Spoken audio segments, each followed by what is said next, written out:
my name is Dr. LaCasce. I am a lymphoma specialist at Dana-Farber Cancer Institute, and today I'm going to be speaking about mantle cell lymphoma. Here are my disclosures.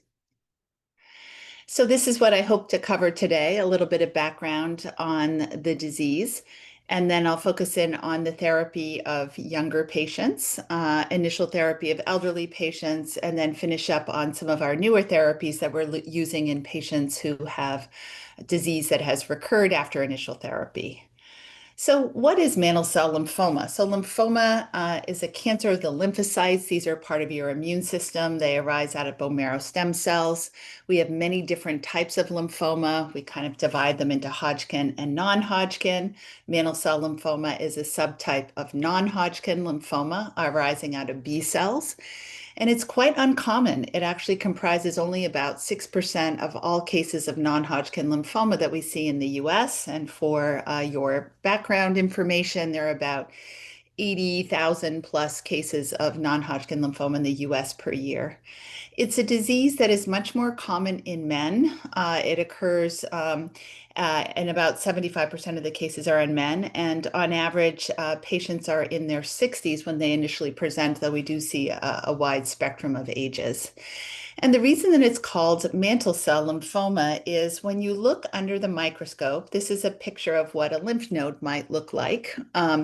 And there is a portion of the lymph node called the germinal center, and this is where a lot of the action, where your immune cells are doing their normal job, occurs. And around the germinal center is an area in the lymph node called the mantle zone. And these cells, mantle cell lymphoma, resemble the cells that normally live in the mantle zone, and that's sort of where the name came from many years ago. So within mantle cell lymphoma, there are a number of different subtypes in terms of how they look under the microscope. There is a subtype called the mantle zone, which is a rare subtype that tends to be very slowly growing. We don't see that diagnosed very often. Then it can be what we call nodular, meaning that it shows up in these rounded areas. But more commonly, it's more diffuse, kind of spread out throughout the lymph node. And then there is a subtype of mantle cell lymphoma called blastoid, where the cells are larger and they look more what we call immature. And that tends to be a more quickly growing subtype of mantle cell lymphoma. We know quite a lot about the biology of mantle cell lymphoma. We know that it arises when these chromosomes in the tumor cells, not in all the cells of the body, but within the lymphoma cells, chromosomes, a part of chromosome 11 breaks off and reattaches to part of chromosome 14. This is called a translocation, an 11-14 translocation. And what happens when this occurs is that there is a protein in the tumor cell that tells the cell to divide that accumulates. There's too much of it that occurs, and it's really driven by this very characteristic translocation that we see in the vast majority of cases of mantle cell lymphoma. So how does mantle cell lymphoma present? I probably should have had a male figure here because, again, it's more common in men, though we do see it in women in about 25% of cases.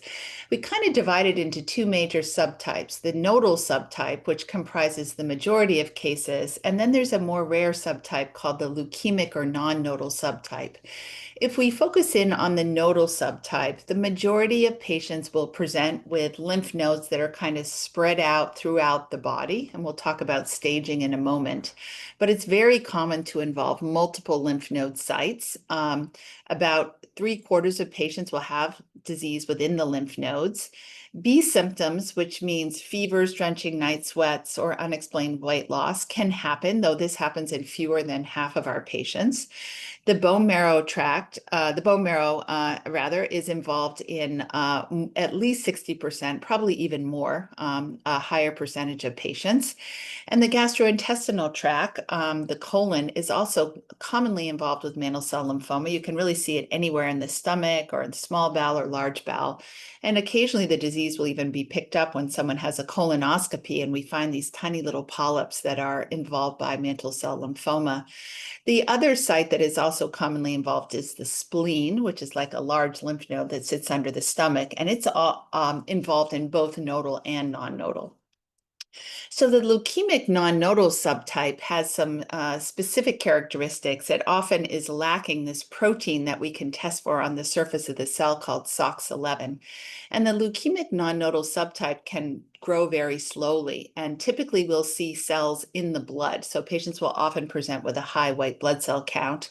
This can actually mimic another disease called chronic lymphocytic leukemia, but when our pathologists study these cells in the blood, they can tell us it's actually mantle cell lymphoma. Patients typically present with an enlarged spleen and don't tend to have a lot of lymph node involvement.